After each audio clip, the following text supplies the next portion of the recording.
Entonces, este grupo de aminoácidos, para que se catabolicen y lleguen a formar piruvato, hacen todas estas reacciones, que ya lo hemos visto también, ¿no? Vimos a la cisteína de un solo paso, pierde el azufre y llega a piruvato. Que la alanina por transaminación, dije, llega a piruvato. Que la serina, mediante desaminación no oxidativa, llega también al piruvato. Y que glicina, para que se catabolice, necesita transformarse previamente en serina y ya luego la serina en piruvato. Y por acá arriba tengo la treonina. La treonina en su catabolismo forma una molécula de acetil-CoA y forma una molécula de glicina, y ya la glicina ya sabemos que finalmente termina en piruvato. Entonces, todos son aminoácidos glucogénicos, ¿cierto? Que llegaron a formar piruvato, excepto la treonina, que hace ambas vías, que forma acetil-CoA y por este lado está llegando hasta piruvato. Entonces, este es un aminoácido glucogénico y cetogénico a la vez. ¿Ven? Y nos quedamos acá, en que cómo es que estos dos aminoácidos se catabolizan a oxalacetato. Creo que incluso ya lo vimos. Dijimos que la asparagina tiene que convertirse previamente en aspartato para que este aspartato recién por transaminación se convierta en oxalacetato. Estas reacciones de transaminación justamente que ya hemos visto en la semana anterior, ¿no? Que dijimos que la asparagina tiene este grupo R, que es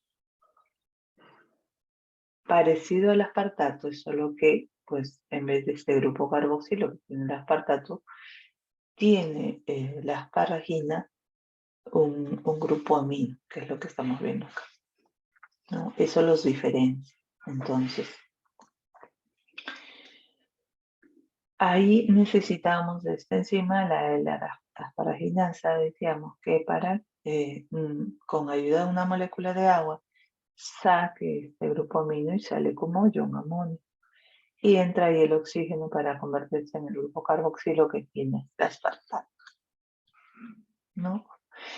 Aspartato, oxalacetato, ya sabemos que el R es el mismo, ¿no?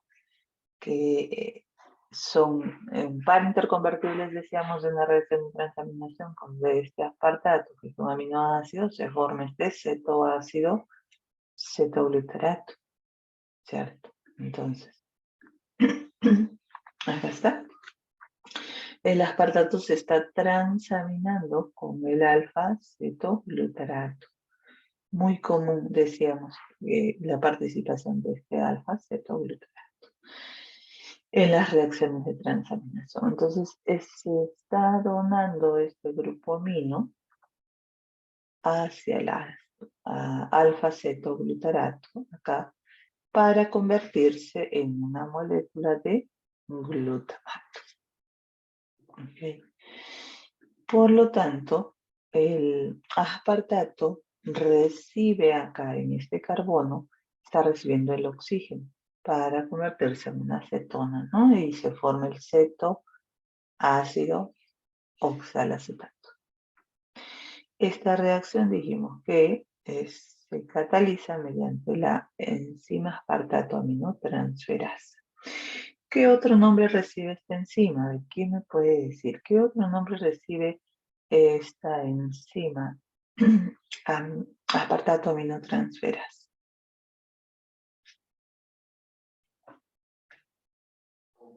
¿Mm? ¿Alguien sabe qué otro nombre puede recibir esta enzima?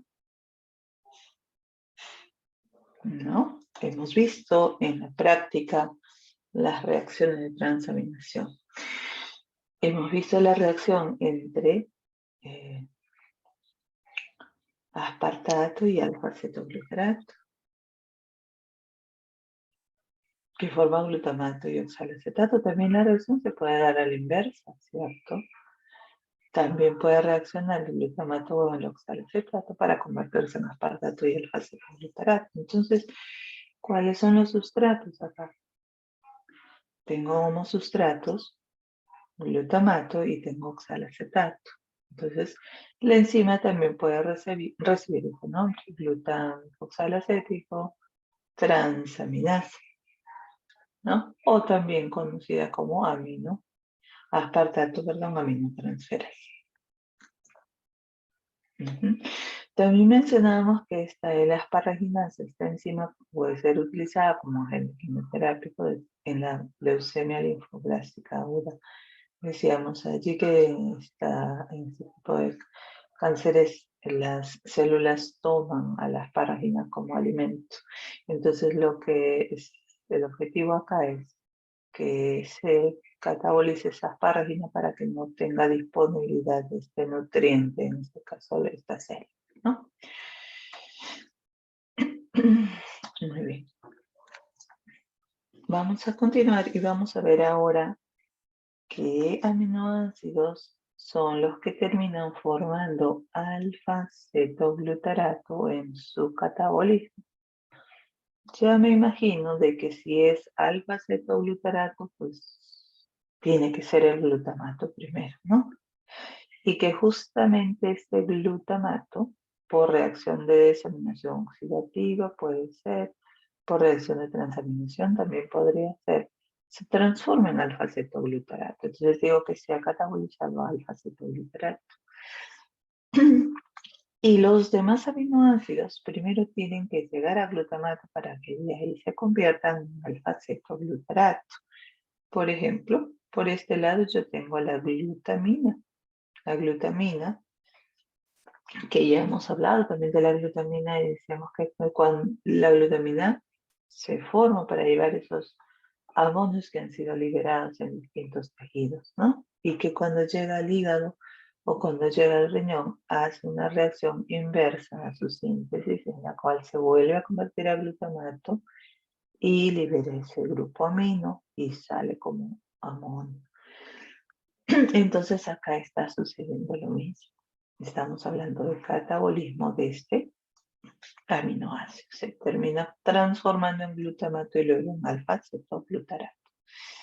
También la histidina, por este otro lado, va a degradarse primero y llegar a formar este intermediario que es el glutamato, para llegar luego a alfa-cetoglutarato.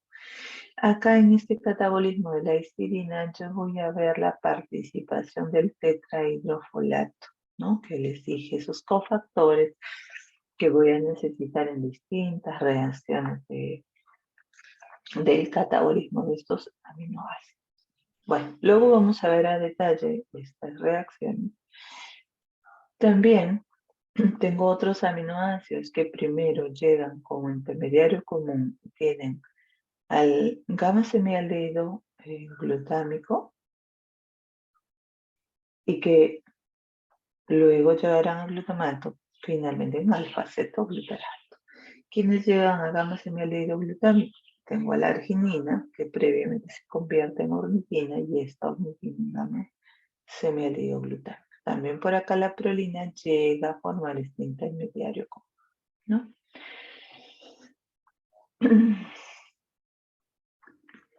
Entonces, ok, vamos a ver. Por acá, vamos a empezar con eh, el glutamato. El glutamato en una reacción de un solo paso se transforma en alfa-cetoglutarato por desaminación oxidativa.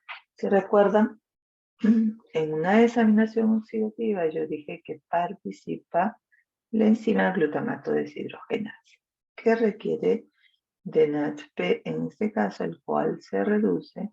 Entonces acá lo que va a suceder es que este carbono se va a oxidar a una acetona, ¿no? Y previamente ha salido ese grupo amino, ¿no? Que lleva acá el glutamato, está saliendo como amoníaco.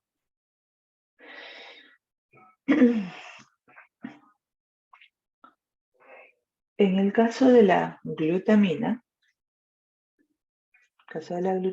yo lo que voy a realizar, pues también es una desaminación en este caso.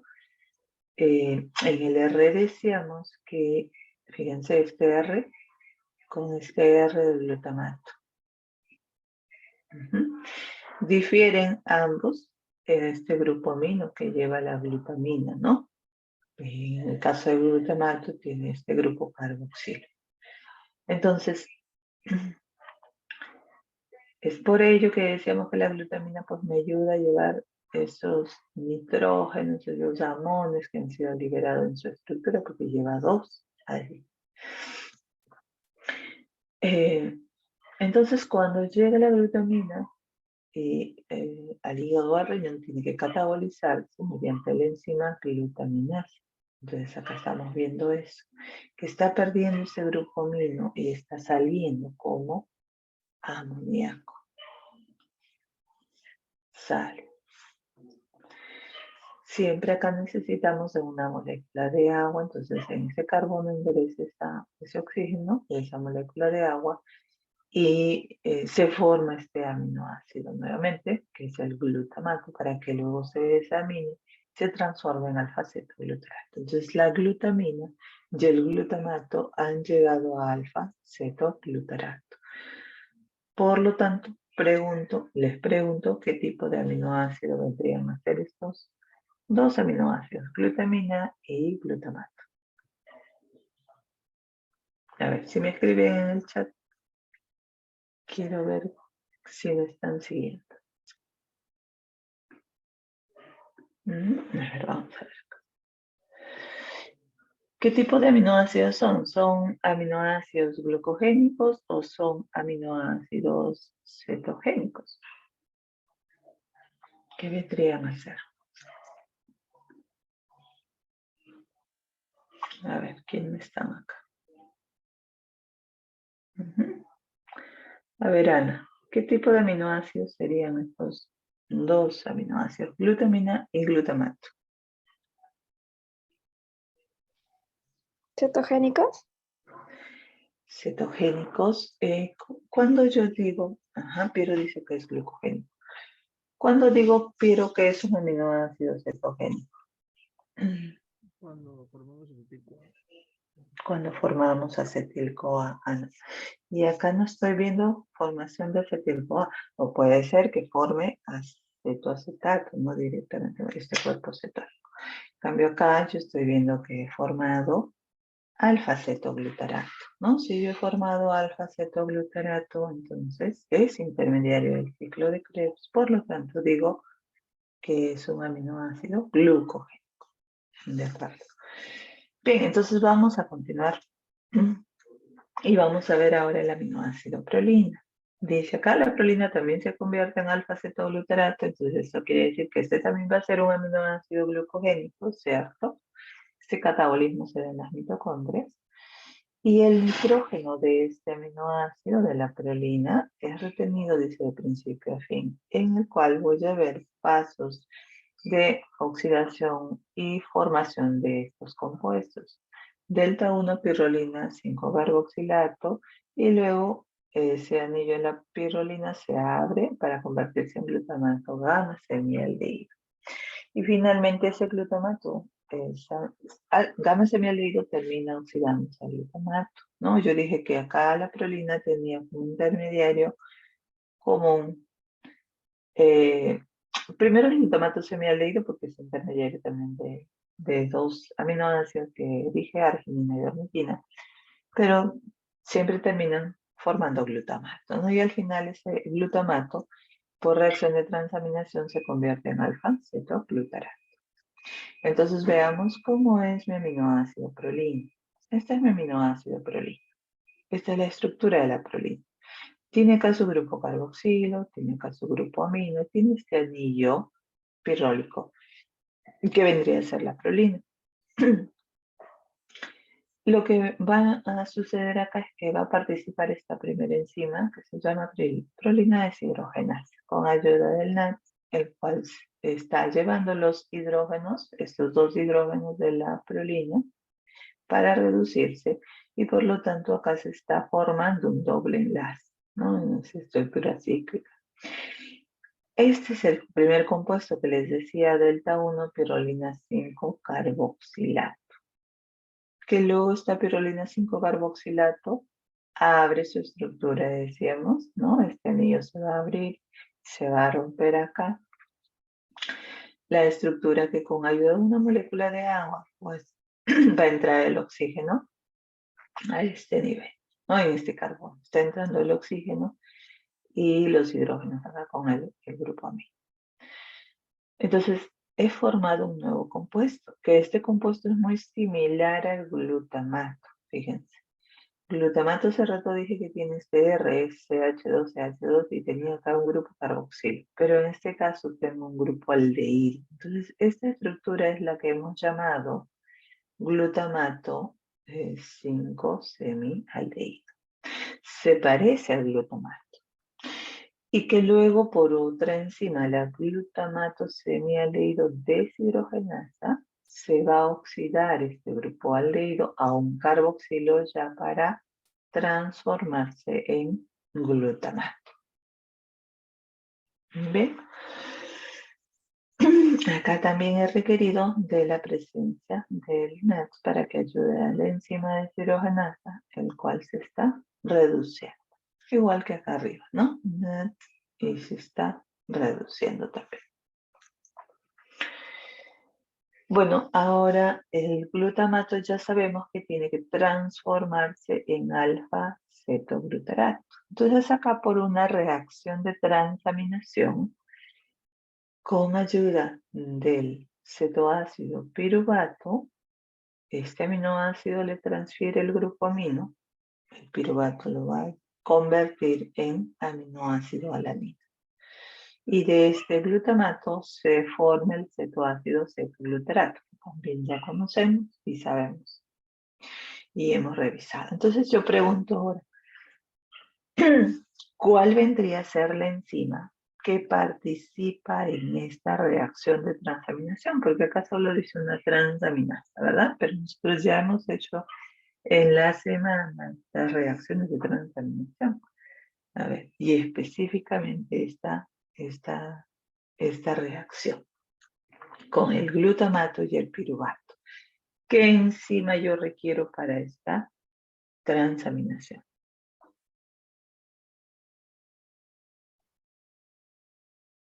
¿Cómo se llama esa transaminasa o cómo se... Si es que yo le llamo aminotransferasa, ¿cuál sería su nombre? A ver. ¿Quién más está por acá? A ver, Alison Alavi. ¿Cuál sería la enzima que participa en esta reacción de transaminación?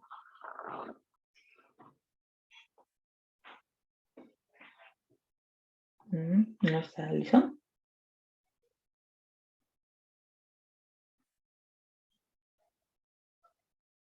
Ok. No está. ¿Quién me puede decir? Daniel. ¿Usted recuerda cuál es la enzima que participa en esta reacción de transaminación que hemos visto entre glutamato y piruvato? ¿Cómo se llama esta enzima? La glutamato piruvato transaminasa.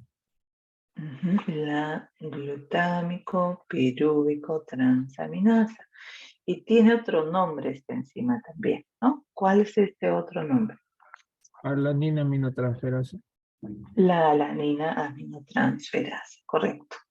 ¿Ok? Esa es la enzima que está catalizando esta última reacción. Entonces, hay alteraciones también en el metabolismo de esta prolina, causando en ambos casos una hiperprolinemia, ¿no? Acumulación de esta prolina en sangre, que le vamos a denominar hiperprolinemia de tipo 1, cuando la deficiencia enzimática es sobre la enzima prolina deshidrogenasa, la primera enzima que participa en ese catabolismo de este aminoácido, o si el problema está en la glutamato gamma semialdehído deshidrogenasa, pues se acumula también la prolina y vamos allí que hay una hiperprolinemia de tipo 2. Ujú. Bueno, estos problemas o estas deficiencias son realmente no muy comunes y que son dos tipos de problemas que se heredan como rasgos autosómicos recesivos y dice son congruentes con una vida adulta normal. Bien. Otros dos aminoácidos que en su catabolismo también terminan en alfa-cetoglutarato vienen a ser aminoácido arginina y aminoácido ornitina. Si ustedes recuerdan, cuando revisamos el ciclo de la urea, nosotros habíamos visto que en la última reacción de ese ciclo de la urea, la arginina se convertía en ornitina, ¿no? Se convertía en ornitina. Y ahí es donde pues la enzima arginasa desdoble esta molécula arginina rompiendo este enlace de esta molécula arginina y sacando esta molécula de urea. Y lo que quedaba era la ornitina. Entonces, acá lo estamos viendo como un proceso de catabolismo en el cual se transforma en ornitina y esta ornitina sigue el catabolismo, pues ahora esta ornitina, perdón, hará una reacción de transaminación mediante la enzima ornitina delta aminotransferasa. Fíjense, esta ornitina con este cetoácido, cetoglutarato, el cetoglutarato va a recibir este grupo amino de la ornitina que tienen este radical, en realidad ese es el que se va a transferir y se va a convertir en glutamato. Y en este carbono se va a recibir el oxígeno del alfa-cetoglutarato para convertirse en glutamato semialdehído. Acá se forma un aldehído en este extremo, ¿no? ¿Qué es lo que voy a tener acá? Este glutamato semialdehído. Y ya yo sé que el glutamato semialdehído luego se oxida a glutamato con la enzima glutamato semialdehído deshidrogenasa y finalmente igualmente está haciendo una reacción de transaminación mediante la alanina aminotransferasa, ¿no? Y se convierte en alfa-cetoglutarato. Entonces, si hemos llegado hasta alfa-cetoglutarato, todos los aminoácidos, arginina, ornitina en este caso, están llegando a alfa-cetoglutarato y hace rato vimos a la prolina, son aminoácidos, por lo tanto, glucogénicos, ¿cierto? Muy bien. También habrán acá alteraciones del metabolismo de este aminoácido ornitina. Van a existir mutaciones en la enzima ornitina delta aminotransferasa. ¿Y qué va a causar? Va a causar de que la ornitina se empiece a acumular, ¿no? Y se excrete también en la orina. Y esta acumulación va a generar esta enfermedad que se llama atrofia girada de la retina. Recuerdan que esta ornitina delta aminotransferasa era la que catalizaba el paso de transaminación en la cual se forma el glutamato semialdehído. Entonces, para que no se siga acumulando y aumente más mi concentración de ornitina, dentro del tratamiento que debemos dar a este paciente vendría a considerarse que en la dieta yo debo restringir al aminoácido arginina. ¿Por qué? Porque ustedes saben que la arginina luego se cataboliza a ornitina, ¿no? Entonces allí tendríamos más formación de ornitina y por lo tanto se acumularía aún más porque no hay un problema acá con la enzima ornitina delta aminotransferasa. Otra cosa que puede suceder también acá es que puede existir este síndrome de hiperornitinemia ¿no? Acumulación de la ornitina y hiperamonemia. O si recuerdan en el ciclo de Lauria, nosotros hablamos de que existe un antiportador de ornitina citrulina, ¿no? Un transportador para que ingrese la ornitina a la mitocondria y para que a su vez salga la citrulina hacia el citosol. Entonces, si ese antiportador también está defectuoso, va a causar este síndrome de hiperornitinemia e hiperamonemia, ¿no? Porque pues ya no va a poder ingresar esa ornitina hacia las mitocondrias, por lo tanto no puede darse esa primera reacción de este ciclo de Lauria que nosotros dijimos, que necesito de ornitina, que se está formando al final de todas las reacciones, necesito de que esto esté en la mitocondria para que se una al carbamoil fosfato de tal manera que se forme la citrulina. Pero este antiportador está fallando, entonces la ornitina se va a empezar a acumular, causando hiperornitinemia, decía. Como consecuencia, va a haber también una acumulación de amonio, porque, bueno, esa citrulina, esa ornitina, al no poder juntarse con el carbamoil fosfato que viene de la síntesis previa de un amonio, ¿verdad? Liberado. Entonces, esa acumulación también hace que el amonio se empiece a acumular, que ya no se formen más carbamoil fosfato. Entonces, habrá hiperornitinemia e hiperamonemia en este caso.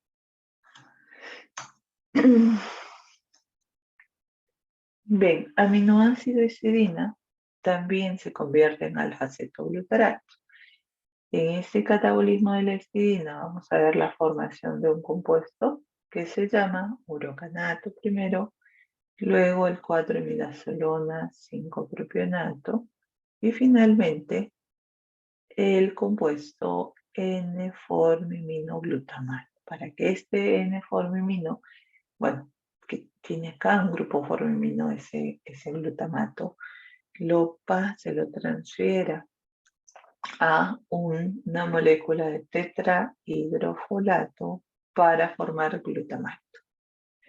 Y ese glutamato al final, ya por transaminación, puede llegar al alfa-cetoglutarato, ¿no?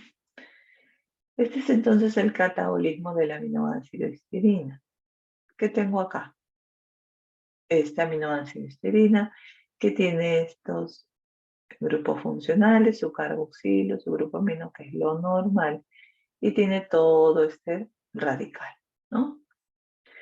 Entonces, en un primer momento, participa esta enzima histidasa para sacar este grupo amino como ion amón. Se está liberando y se está formando un doble enlace entre estos dos carbonos allí. Esta molécula formada es la molécula del urocanato que dijimos es lo que se va a formar primero, ¿no? Y que luego este urocanato se transforma en 4-imidazolona 5-propionato. Entonces, ¿qué ha pasado acá? Que la enzima urocanasa, con ayuda de una molécula de agua, está ingresando acá el oxígeno de esta molécula de agua en este carbono. Ahí ingresó. Y están entrando los hidrogeniones en estos dos carbonos que tienen ahí el doble enlace. Entonces, el doble enlace desaparece, se convierte en un simple enlace e ingresaron los hidrógenos. Esta estructura se llama 4-imidazolona 5-propionato, que luego con la enzima imidazolona propionato hidrolasa y con una molécula de agua se va a abrir acá, se va a abrir este ciclo que venía del aminoácido histidina y va a terminar de esta forma, ¿no? Ingresa el oxígeno de esta molécula de agua acá y termina como carboxilo, y los hidrógenos acá con este grupo amino. Entonces, si nos fijamos, prácticamente yo tengo un aminoácido glutamato, ¿no? Porque tiene acá su CH2CH2COO, el carboxilo. Ahí está, ese es el R del glutamato. Tengo su grupo carboxilo, su grupo amino, pero que en este grupo amino está unido todo este grupo, que se llama el grupo formimino. N-formimino es porque está unido al grupo amino, al nitrógeno de ese grupo amino que tiene este aminoácido, ¿no? N-formiminoglutamato es esta estructura.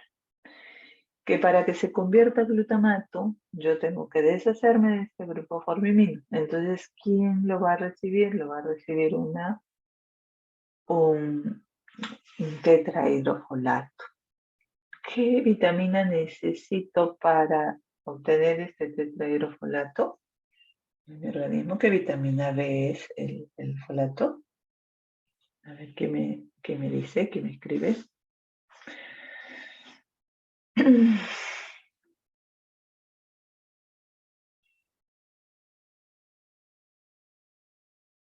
¿No? Bueno, vitamina B9, ¿no? Ácido fólico. Entonces, yo requiero acá de esta vitamina, ¿para qué? Para que este tetrahidrofolato pueda recibir este grupo formimino y se convierte en este compuesto, N5-formimino tetrahidrofolato. Y si ya se transfirió ese grupo formimino, ahora lo que me queda es simplemente el aminoácido glutamato. Ya tengo ahí glutamato. Este glutamato ahora se convierte en alfa-cetoglutarato. ¿Ok? Entonces la histidina también va a ser un aminoácido glucogénico.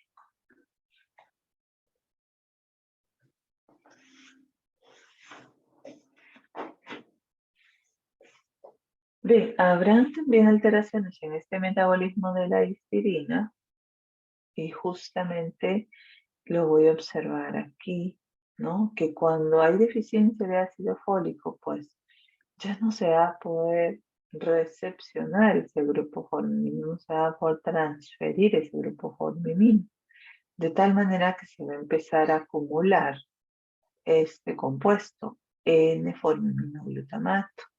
Y este N-formiminoglutamato se va a excretar a través de la orina, ¿no? Yo voy a detectar en esa orina este compuesto cuando haya problemas de deficiencia de este ácido fólico. Entonces esto me puede ayudar a detectar si hay deficiencia de ácido fólico. Si yo le doy una dosis de histidina al paciente y yo detecto de que hay N-formiminoglutamato en esa orina, entonces quiere decir que no hay ácido fólico que esté recibiendo este N-formimino y se está excretando por la orina, ¿no? Bien. Hay también trastornos el metabolismo de la histidina cuando exista deficiencia de dos enzimas. La histidasa, que dijimos participa en esta primera reacción en la cual saca el grupo amino, ¿no? Como amonio, y forma este doble enlace acá. Y se forma el urocanato. Entonces, si es que no hay esta enzima, la histidina no puede convertirse en urocanato y se va a empezar a acumular causando una histidemia, decimos, ¿no? Acumulación de histidina en sangre. Y también puede existir una aciduria urocánica. Cuando para que el urocanato siga ese metabolismo que habíamos ya revisado, ahí voy a necesitar de la enzima urocanasa, ¿verdad? Y si está alterada también esta enzima, por lo tanto el urocanato se va a empezar a acumular y se va a excretar en la orina y vamos a encontrar una acidez de esa orina por la presencia de este urocanato. Entonces tengo una aciduria urocánica. Muy bien. Seguimos con el catabolismo de estos aminoácidos y ahora vamos a hablar sobre otro grupo de aminoácidos, los cuales terminan formando succinil-CoA. ¿Ok? Los aminoácidos que terminan en succinil-CoA son isoleucina, metionina y aminoácido valina.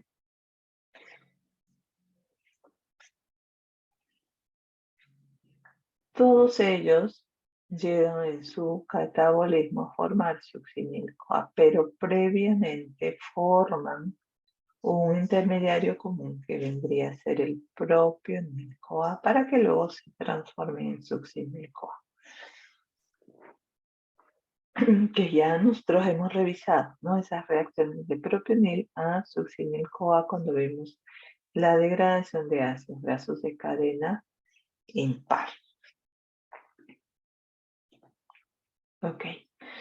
Entonces, vamos a empezar con este primer aminoácido, que es el aminoácido metionina. Todas estas reacciones tiene que hacer la metionina. La metionina, que incluye la formación del S-adenosilmetionina, y nosotros ya habíamos hablado de que esa adenosilmetionina participa dando grupos metilos a ciertas estructuras que requieran de ese grupo metilo. Que al final yo tengo como intermediario ese grupo propionil y también tengo la formación de este aminoácido, que es el aminoácido cisteína.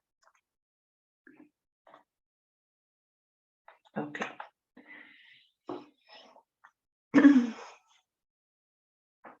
Entonces, ¿cómo es que la metionina llega a formar ese adenosilmetionina? La metionina es este aminoácido que tiene en su radical, tiene esta estructura, tiene un azufre por acá y un grupo metilo, ¿no? Entonces, metionina, con ayuda de un ATP, adenosintrifosfato, va a ser transferido por la metionina adenosiltransferasa solamente al grupo adenosil o a la adenosina de este adenosintrifosfato, o sea, la adenina con la ribosa, ¿no? Los grupos fosfatos se van a liberar, salen.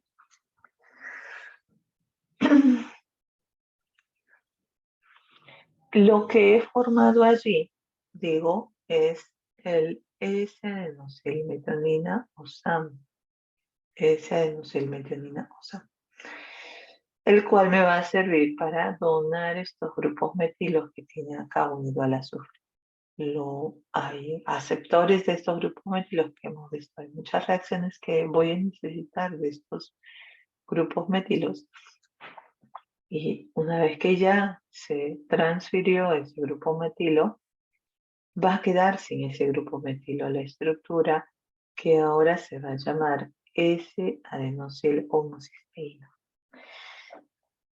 Y ese adenosilo-homocisteína, ahora mediante la adenosilo-homocisteinasa con ayuda de una molécula de agua, libera la parte de la adenosina, toda esta parte que está en verde, es la adenosina, sale, y bueno, en este extremo me queda solamente el azufre que ingresa ahí un oxígeno de esa molécula de agua.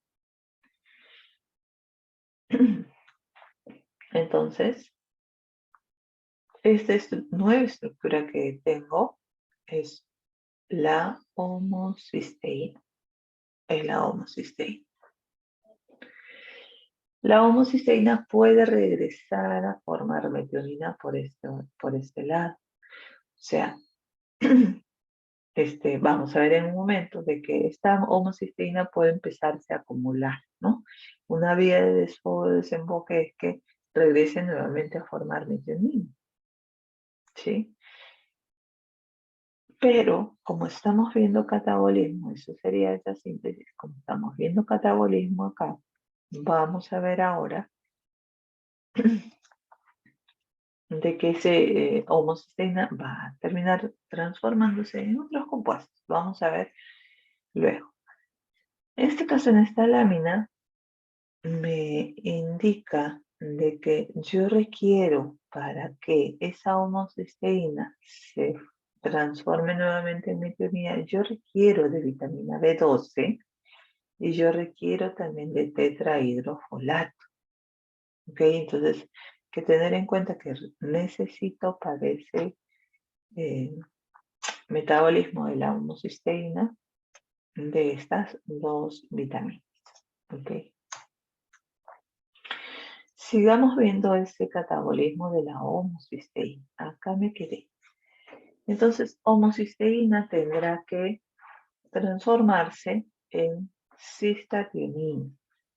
Cistationina se va a formar gracias a que la homocisteína se está uniendo al aminoácido serina.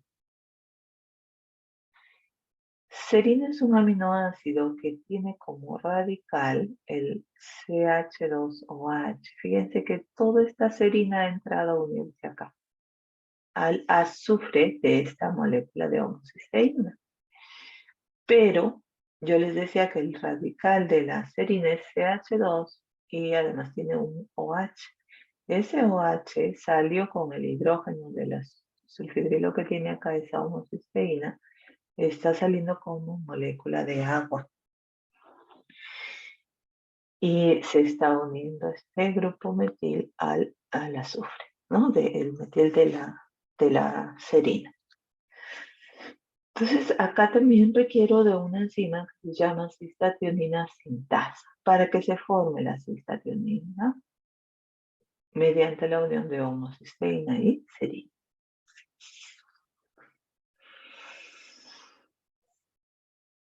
Luego ya la cistationina, mediante la enzima cistationina liasa, se desdobla en dos esta estructura. Se rompe este enlace con ayuda de una molécula de agua.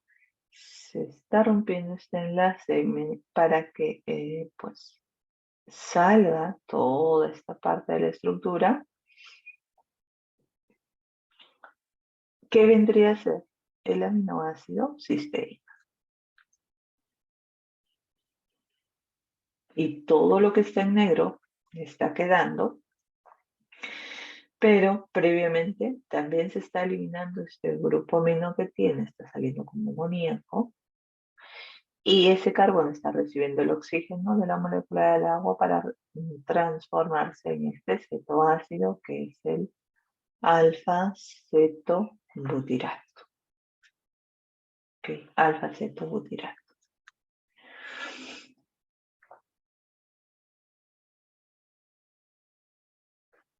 Entonces estoy viendo que de esa metionina, del aminoácido metionina, yo estoy formando aminoácido cisteína, ¿verdad?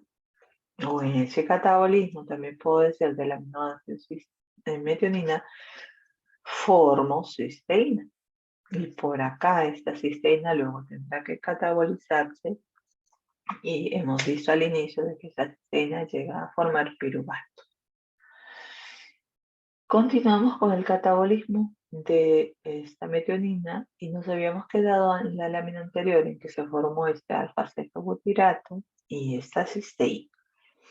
Entonces sigue el catabolismo de este alfa-cetobutirato y este requiere de una deshidrogenasa, el alfa-cetoácido deshidrogenasa, que ayuda a que se descarboxile este alfa-cetobutirato, que va a salir como CO2, y que ingrese la coenzima A este carbono, a unirse ahí, que vendría a ser ahora una molécula de propionil-CoA. Propionil-CoA ya ustedes vieron que En el capítulo de lípidos vimos cómo es que se transforma finalmente en succinil-CoA, ¿no? Dije yo que propionil-CoA con una carboxilasa ingresa ese CO2 en la estructura carboxilándolo y formando D-metilmalonil-CoA. Esta carboxilasa dijimos que requiere de biotina y necesita de ATP. Luego está D-metilmalonil-CoA mediante esta racemasa. Cambia la posición del grupo metilo del lado derecho al lado izquierdo, entonces se forma el L-metilmalonil-CoA. Y luego hay un reordenamiento intramolecular a través de esta mutasa, la metilmalonil-CoA mutasa, que depende de vitamina B12 para que se forme una molécula de succinil-CoA.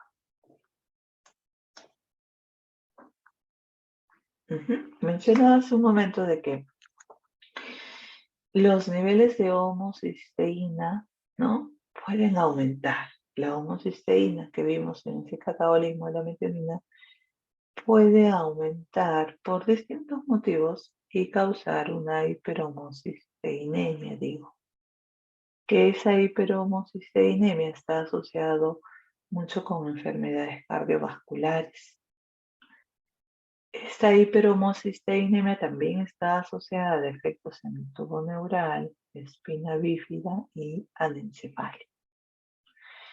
Entonces, como hace rato explicaba, para una salida de esa homocisteína y no se acumule era regresar a metionina y que ahí requeríamos de vitamina B12 y folato. Entonces, la ingestión de estas vitaminas, incluida la vitamina B6, que ahora voy a mencionar en dónde es que participa, pueden controlar un poco esta hiperhomocisteína. Acá está. Para entender un poco de por qué se puede acumular esta homocisteína, ¿no?, y causar esta hiperhomocisteinemia. Primero, en el catabolismo de esta metionina hemos visto que llegamos a homocisteína y que luego se transforma en cistationina con ayuda de una molécula de serina, eso lo acabamos de ver, y que luego, pues, esta cistationina con una alianza se transforma en 2, en alfa-cetobutirato y en el aminoácido cisteína, ¿sí? Entonces, esta formación del aminoácido cisteína, cuando empieza a aumentar, a acumularse y hay mucha formación de cisteína, entonces este aumento hace que inhiba esta enzima. La enzima cistationina beta sintasa, que dijimos hace un momento, de que sintetiza o une a la homocisteína con la serina para formar cistationina. Entonces acá por retroalimentación de acumulación de cisteína se inhibe esta enzima para que no se dé los siguientes pasos y no se forme pues más aminoácido cisteína.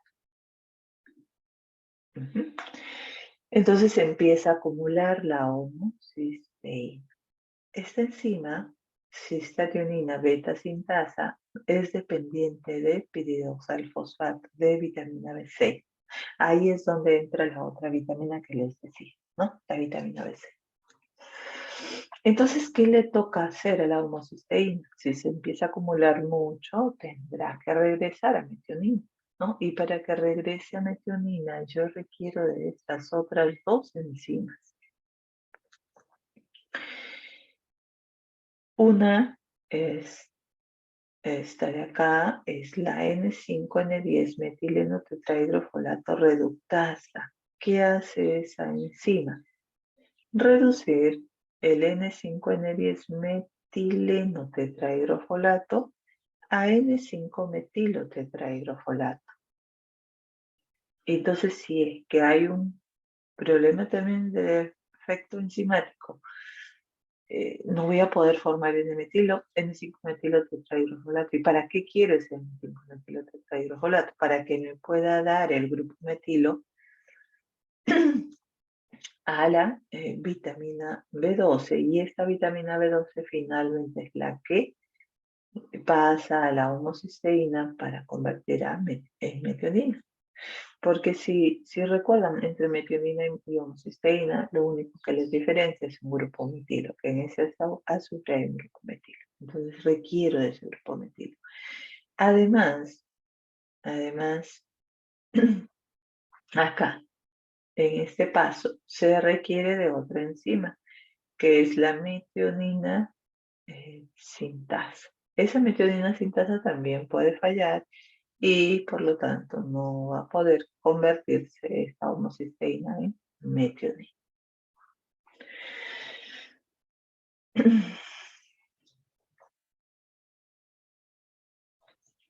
Muy bien. Ok.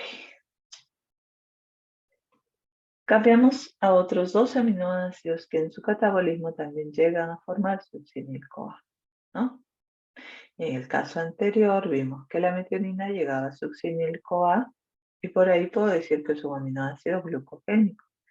Y si llegaba a liberar una molécula de cisteína, y esa cisteína sé que llega a formar piruvato en su catabolismo, también sería por ese lado, un aminoácido glucogénico exclusivamente. En el caso de la isoleucina y de la valina, ¿qué va a pasar?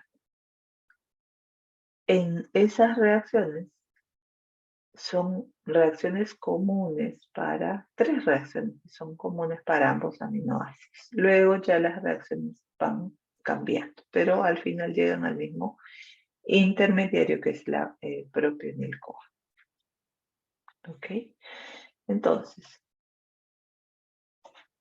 ¿qué reacciones realizan estos dos aminoácidos? Van a realizar una reacción de transaminación, de descarboxilación oxidativa y finalmente una deshidrogenación mediada por el FACS. Empecemos a ver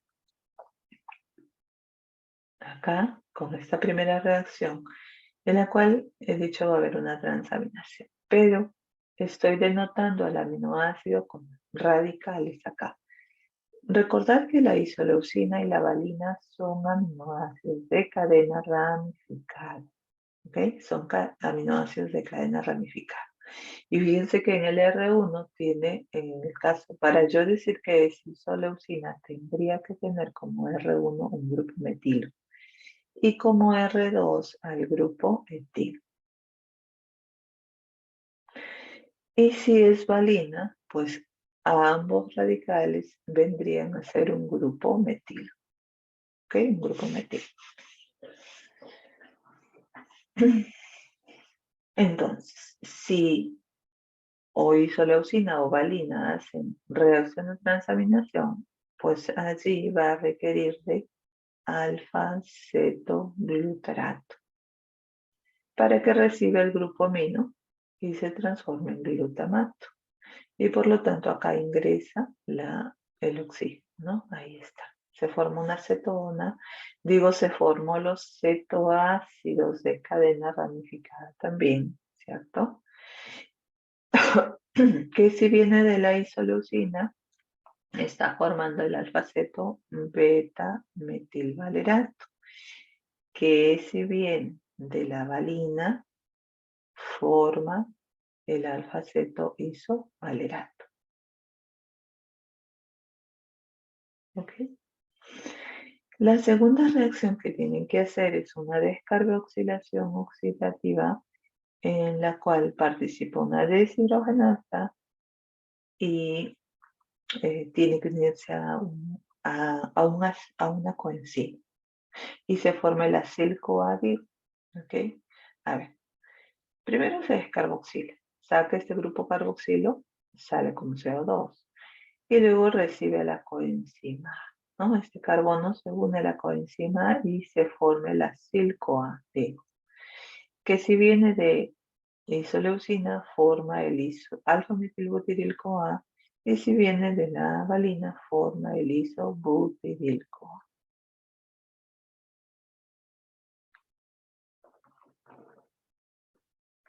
Entonces, como es un acil-CoA, ahora puede hacer una deshidrogenación mediante esta enzima acil-CoA deshidrogenasa que requiere de FAD. allí voy a observar que se va a formar un doble enlace. Este es mi acil-CoA en el cual yo me quedé en la lámina anterior. Acá está el acil-CoA.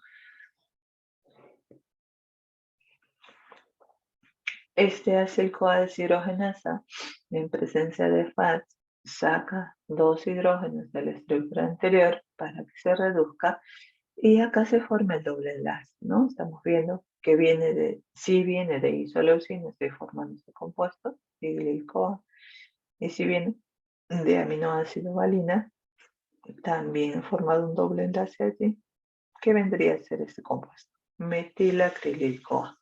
Entonces las reacciones ya cambian a partir de este momento. El diglil-CoA se convierte al final en una molécula de propionil-CoA y se libera una molécula de acetil-CoA. Y por este lado, el metilacrilil-CoA llega también a propionil-CoA. Por lo tanto, ese propionil-CoA ya vimos cómo se transforma en succinil-CoA. Entonces pregunto, ¿qué tipo de aminoácido vendría a ser la isoleucina? ¿Qué tipo de aminoácido sería? ¿Glucogénico? ¿Sería cetogénico? Mixto. O mixto? Muy bien, sería mixto, ¿verdad? Porque he formado una molécula de acetil-CoA. Si bien es cierto, al inicio he dicho que llega a formar succinil-CoA, pero este aminoácido, la isoleucina, también libera una molécula de acetil-CoA. Entonces por ahí está haciendo ambas vías. En cambio la valina está llegando a formar solamente succinil-CoA. Entonces este sería solamente un aminoácido glucogénico. Correcto. Entonces, en este metabolismo también van a haber alteraciones. En esa enzima que yo dije hacía una descarboxilación oxidativa, ¿no? Que hablaba de una deshidrogenasa, perdón. Alfa-cetoácido deshidrogenasa dice acá que cataliza este paso, ¿no? En el cual el cetoácido formado por reacción de transaminación a partir de estos aminoácidos, esos cetoácidos mencionábamos de que tienen que descarboxilarse y luego unirse a la coenzima A para formar el acil-CoA, estos dos acil-CoA. Entonces, acá la enzima está defectuosa y por lo tanto se van a empezar a acumular estos cetoácidos de cadena ramificada. Y en esta bibliografía nos menciona que si esa enzima está defectuosa, causa esta enfermedad que se llama enfermedad de la orina con olor a jarabe de maple, dice acá. En otras bibliografías nos menciona jarabe de arce, más bien, ¿no? Con olor a jarabe de arce. Acá está, esta es la deficiencia genética que existe en las deshidrogenasas de los cetoácidos de cadena ramificada. Esto es lo que vimos hace un momento, ¿no? Que se formó y tiene que formar ahora el acil-CoA, pero esta deshidrogenasa es esta deshidrogenasa de cetoácidos de cadena ramificada. Entonces causa la enfermedad de la orina en jarabe de arce. Y justamente se llama así porque se están acumulando estos cetoácidos de cadena ramificada que le dan ese olor característico al jarabe de arce o jarabe de maple, seguramente en otras ciudades se llaman así. Y este puede ocasionar la muerte del paciente si es que no se detecta a tiempo. Entonces, ¿qué tiene que hacerse? Darse como un tratamiento que en la dieta pues se restrinja estos aminoácidos de cadena ramificada, justamente que yo les dije al inicio, ¿no? Que estos son aminoácidos de cadena ramificada. Entonces, debemos restringirlo de la dieta.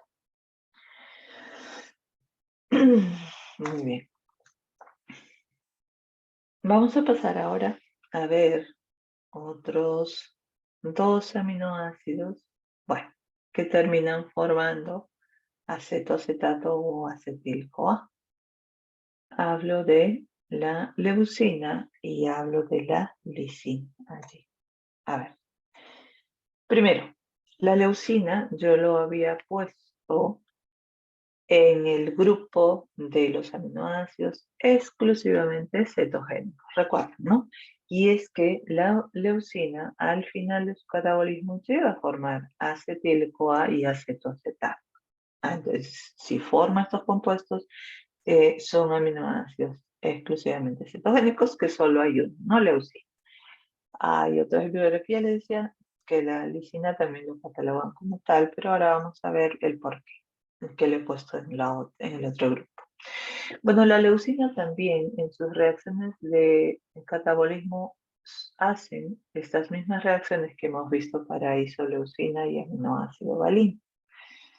Y esto es lo que va a pasar, ¿no? Si es que este es el aminoácido leucina, quiere decir que en este R1 tiene que haber un hidrógeno y en este R2 tiene que haber un isopropilo. Entonces hará también una reacción de transaminación con ayuda de alfa-cetoglutarato, se convierte en glutamato y este aminoácido que ingresó acá, el, eh, el oxígeno, pues ahora se va a formar el cetoácido alfa-cetoisocaprolínico, ¿okay? Que luego se debe descarboxilar, dijimos, con ayuda de la deshidrogenasa. Sale el grupo carboxilo como CO2 e ingresa una coenzima para formar el acil-CoA, que se va a llamar en este caso isovaleril-CoA. ¿Ok? Ese isovaleril ahora con la acil-CoA deshidrogenasa mediada por el FAT, decíamos de que va a incluirse o generarse un doble enlace en esa estructura. Entonces este isovaleril ahora con ayuda del FAT, el cual está tomando esos hidrógenos y se está formando ese doble enlace entre estos dos carbonos. Y se forma este compuesto que se llama beta-metilcrotonil-CoA. ¿Ok? Y luego ya, mediante 3 reacciones más, llegamos a formar acetil y acetoacetato. ¿Ok? Acetil y acetoacetato. Bueno, a ver.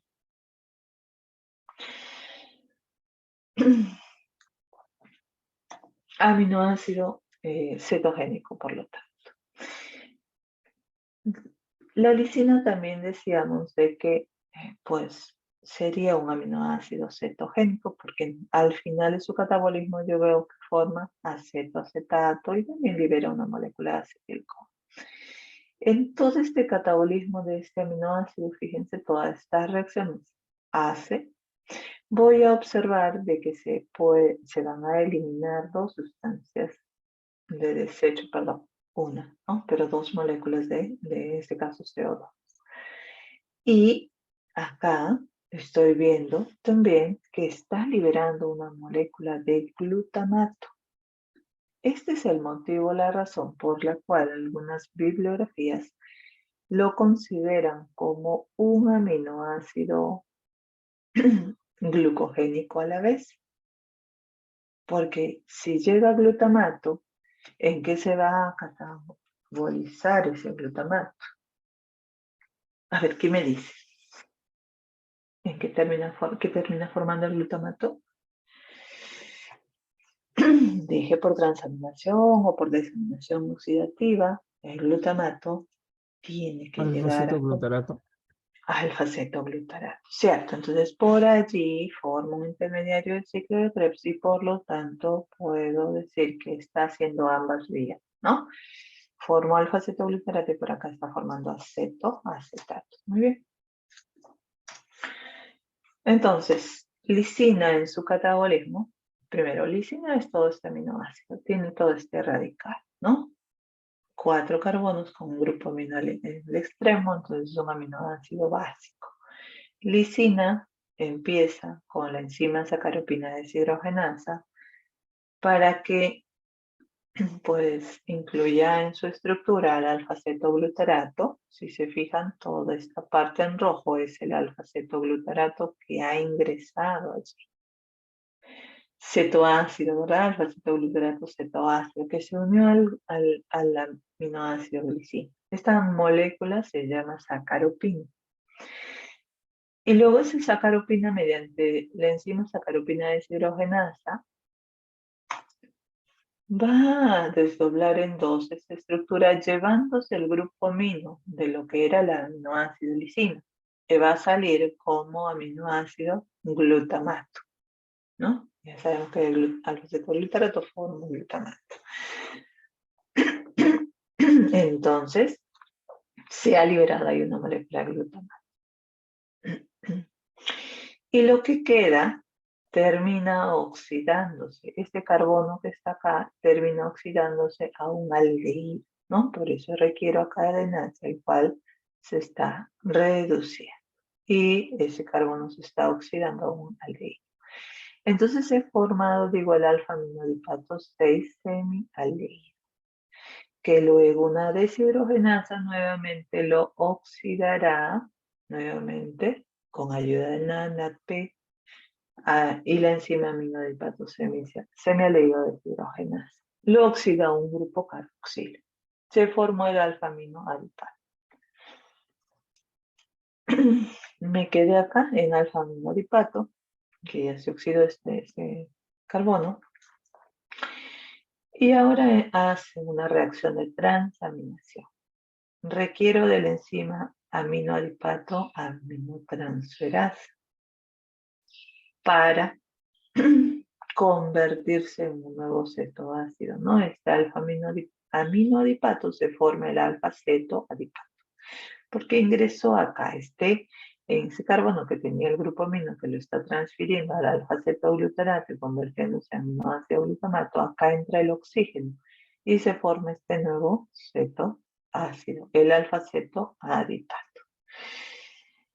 Que luego ese alfa-cetoadipato con el alfa-cetoácido deshidrogenasa igualmente se va a descarboxilar, ¿sí? Sale el grupo carboxilo, sale CO2 e ingresa una coenzima. Acá está. Y se ha formado, digo, el glutaryl-CoA. Este es el glutaryl-CoA, que luego este glutaryl-CoA, mediante una deshidrogenasa mediada por el FAT, glutaryl-CoA deshidrogenasa, las que necesitan FAT, pues sacan los hidrogeniones entre estos dos carbonos y forman un doble enlace. Acá se ha formado el glutaconil-CoA. Para que luego se descarboxile, mediante una descarboxilasa, saca este grupo carboxilo que tenía en este extremo, sale como CO2, ¿no? Y me queda ahora una estructura que se va a llamar el crotonil-CoA, que tiene 3 carbonos ahí. Luego el crotonil-CoA, que tiene este doble enlace en esa estructura, mediante una hidratasa, la CoA hidratasa ingresa una molécula de agua, ingresó el OH, ingresó un hidrógeno acá, y se formó este compuesto, beta-hidroxibutiril-CoA. Mucho se parece a esas reacciones que hemos visto en la beta-oxidación, ¿cierto? Y acá ya con esta enzima beta-hidroxi-CoA deshidrogenasa, en presencia de NAD, se termina oxidando este OH a una acetona. Y este compuesto ahora es el acetoacetil-CoA. Entonces ya acá como que estoy viendo la síntesis de cuerpos cetónicos, porque acetoacetil-CoA recibe una molécula de acetil-CoA más mediante esta hidroximetilglutaryl-CoA sintasa, forma el hidroximetilglutaryl-CoA, que luego la liasa, y esto lo vimos en la síntesis de cuerpos cetónicos, sacaba una molécula de acetil-CoA, está saliendo, y lo que está quedando es esta estructura que es el acetato, ¿no?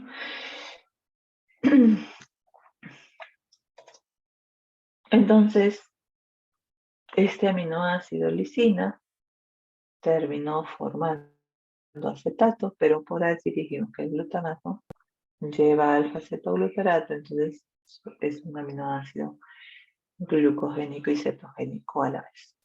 También hay un defecto enzimático acá sobre la enzima sacaropina deshidrogenasa, que al no poder funcionar y hacer este paso, catalizar este paso, pues empieza a acumular la lisina, ¿no? Y causa, por lo tanto, hiperlicinemia, digo, e hiperlicinur, ¿no? También se va a eliminar por la orina. Y esta acumulación conlleva a que en el paciente se presente retraso mental y retraso físico.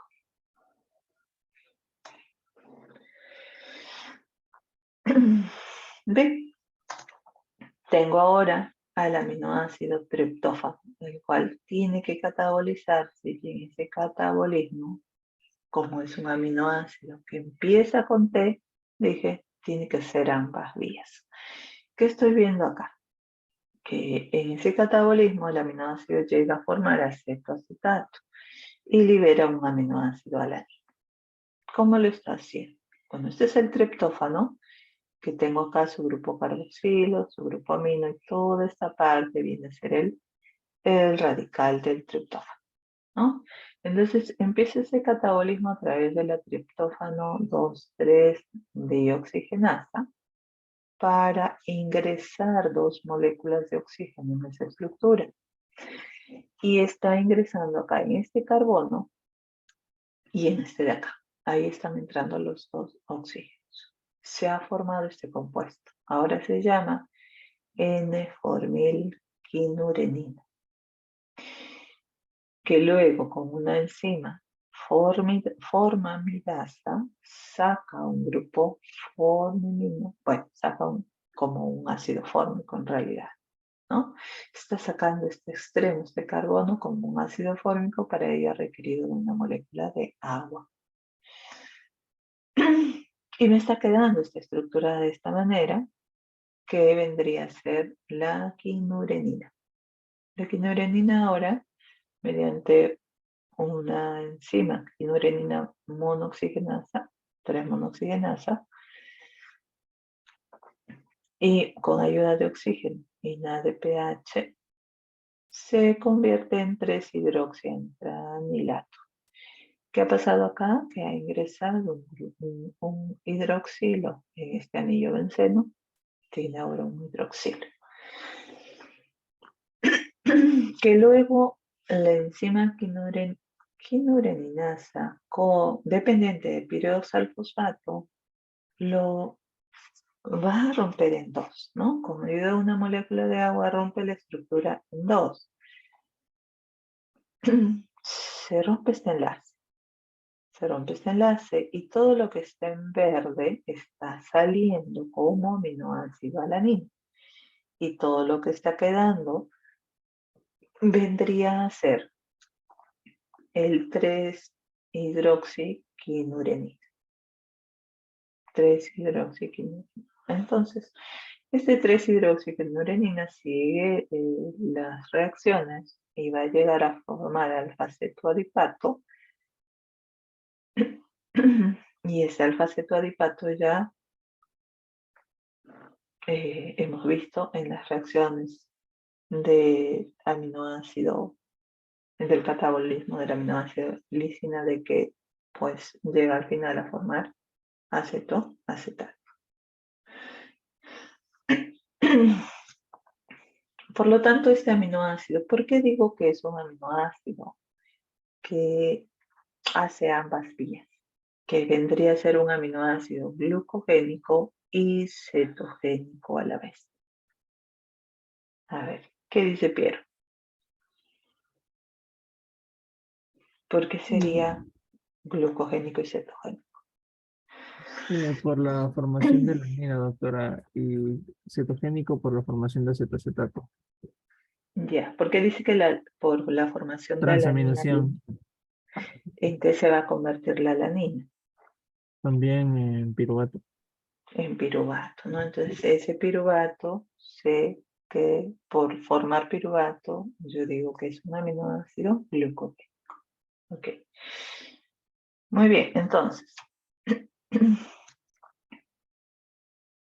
También hay alteraciones en este metabolismo del triptófano que acabamos de ver cómo que este triptófano pues llega a formar quinurenina, dijimos que esa quinurenina luego se desdoble en dos, ¿verdad? Que a través de, mencionamos en realidad en la lámina anterior a la quinureninasa, acá nos mencionan a la quinurenina hidroxilasa, bueno, hace la misma función, lo que hace es liberar a un aminoácido, alanina, vimos, ¿no?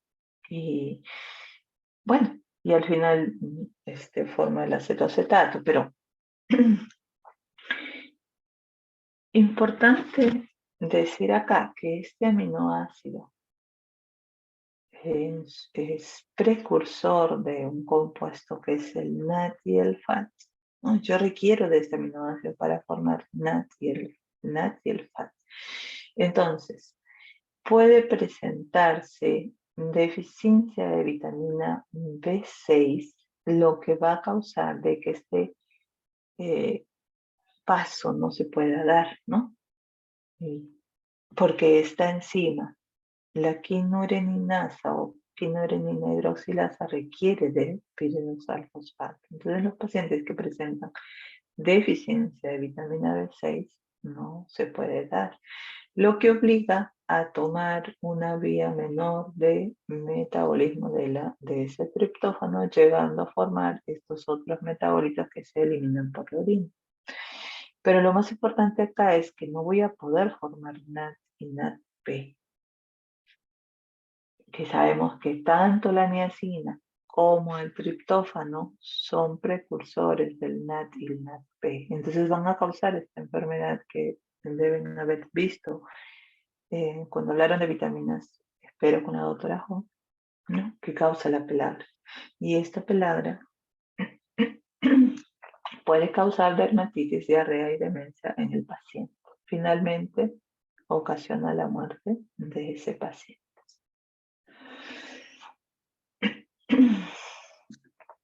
Muy bien. ¿Qué nos toca ver ahora? Dos aminoácidos más, en los cuales pues llego a formar acetato, ¿no? Hablo del aminoácido fenilalanina y el aminoácido tirosina. Estos dos, en su catabolismo, llegan a formar fumarato y llegan a formar acetoacetato. Entonces, si llegan a formar estos compuestos, ¿qué tipo de aminoácidos van a ser? ¿Qué Cetogénico. sería? ¿Cetogénico? ¿Solo cetogénico sería? También por la formación de fumarato glucosa, glucogénico, se mezcla. Así es, también, ¿verdad? Ahí está. Si ha formado fumarato, es intermediario del ciclo de Krebs. Puedo formar glucosa. Bueno, esto voy a ver en este catabolismo de estos dos aminoácidos. Primero, la fenilalanina se debe catabolizar a tirosina y esa tirosina llega al final, bueno, forma este intermediario importante porque está relacionado también con una enfermedad que es el ácido mogentísico, relacionado con la captonuria y forma al final acetoacetato y fumarato, ¿no? Entonces, ¿qué requiero para, primero, convertir a la fenilalanina en tirosina? Requiero de este compuesto, tetrahidrobiopterina, que la enzima fenilalanina hidroxilasa va a necesitar. Y también de oxígeno. Si nos damos cuenta, la fenilalanina difiere de la tirosina en un OH, ¿cierto? Entonces, por eso necesito una fenilalanina hidroxilasa. Y es transportador de electrones, la tetrahidrobiopterina, para que ingrese acá el OH.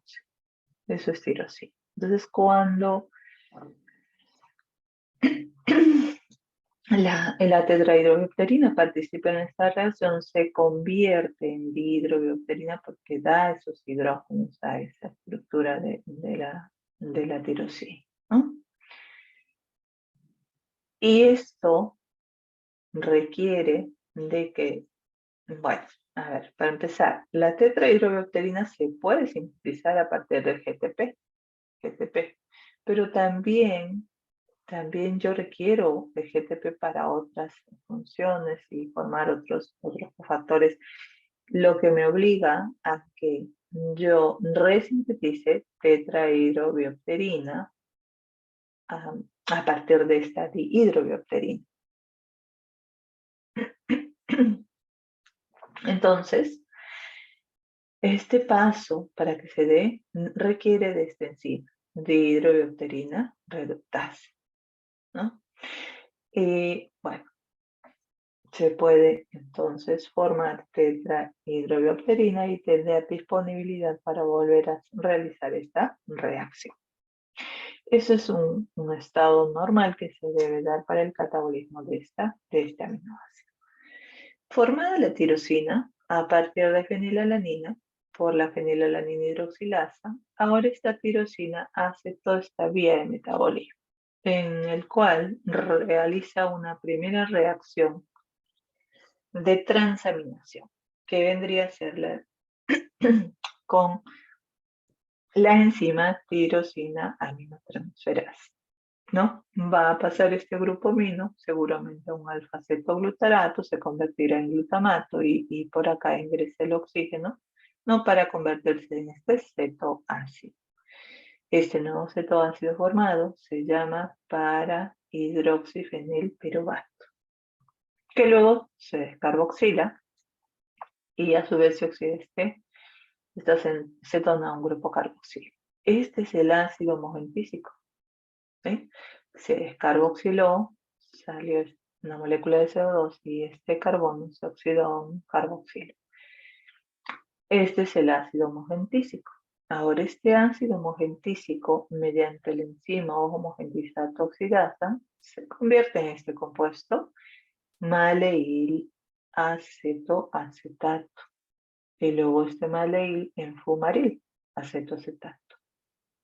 Finalmente, el fumaril acetoacetato mediante una hidrolasa, fumaril acetoacetato hidrolasa, se desdobla en dos compuestos, en fumarato y en acetoacetato.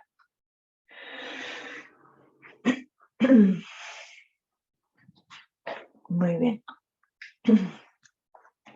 Entonces,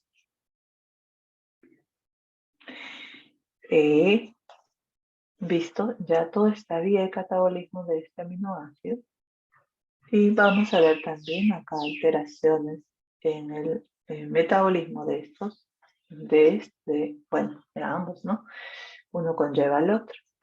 Entonces se puede presentar una tirosinemia transitoria, dice.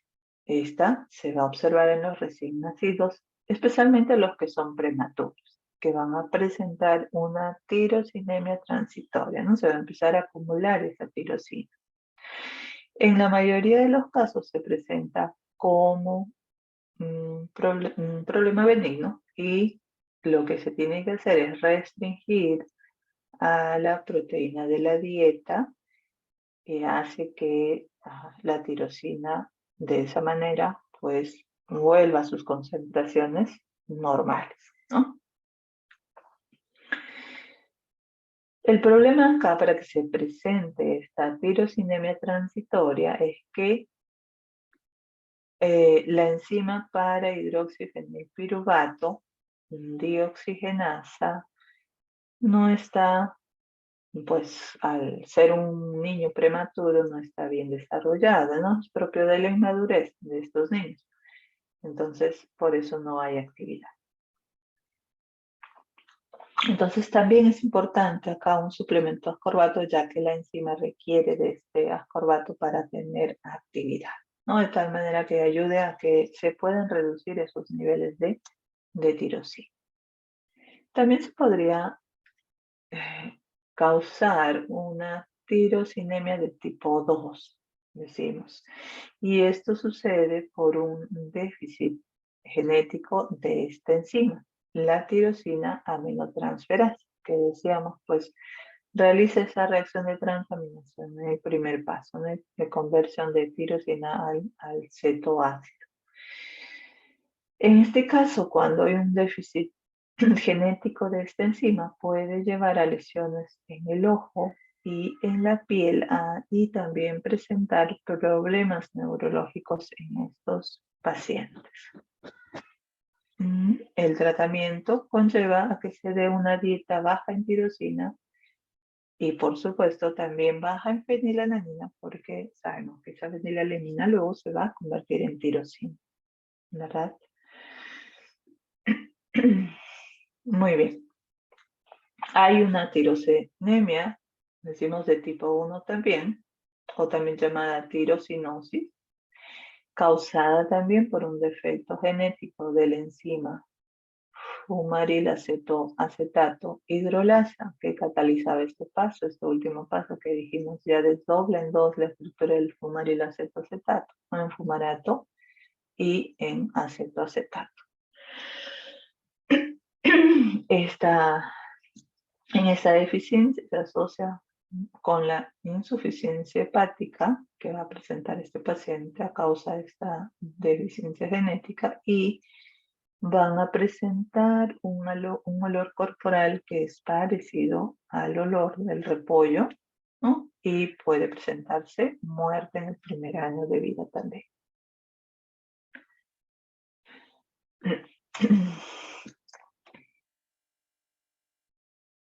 Otro defecto enzimático que va a ocurrir es sobre esta enzima, el homogeneizato oxidasa.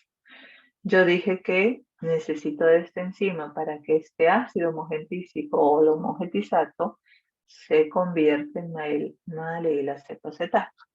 Entonces, la deficiencia de esta enzima causa esta enfermedad denominada alcaptonuria, la cual se caracteriza porque la orina de este paciente se va a oscurecer cuando se expone al aire libre, ¿no?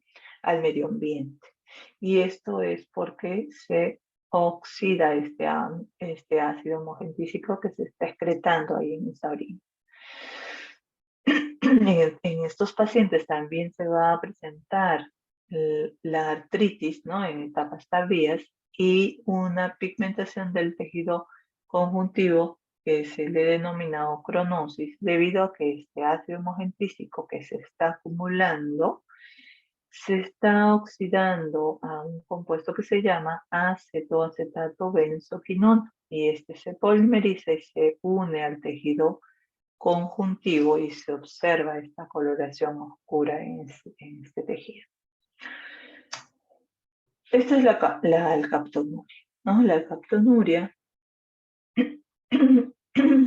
voy a decir que es una alteración del metabolismo, tanto de la fenilalanina como del aminoácido tirosina, porque ambos van a llegar a formar este ácido homogentísico, ¿verdad? Entonces se va a presentar esta triada, vamos a decir. Ácido homogentísico, porque hemos dicho que ahí en esta orina se está eliminando este ácido homogentísico que se está acumulando, ¿no? La ocronosis, que ya dijimos que ese ácido homogentísico se está oxidando, benzoquinona, y el problema de artritis. El defecto enzimático dijimos que era el enzima oxidasa de este ácido homogentísico o homogentísico oxidasa. Esto va a suceder con esa orina cuando se expone al medio ambiente, ¿no? Que se oscurece, porque ahí estoy eliminando este ácido homogentísico que se está acumulando. Este problema de ocronosis que dijimos que pues, da esa coloración característica de marrón, negruzco en ese tejido conectivo, incluso en los cartílagos, por la acumulación de ese ácido homogentísico que se está oxidando a este compuesto, a esta benzoquinona, ¿no? Y vamos a observar estas coloraciones oscuras en las escleróticas, en los oídos, en la parte del cartílago. Ahí. El problema de la artritis que se presenta es un problema bastante doloroso, ¿no? Que hemos dicho se puede presentar causando incluso limitación en el movimiento de caderas, rodillas, en los hombros. Okay. Finalmente, en el metabolismo de estos aminoácidos, también la fenilalanina podría terminar acumulándose, ¿no? Y causar, digo, una hiperfenilalanemia.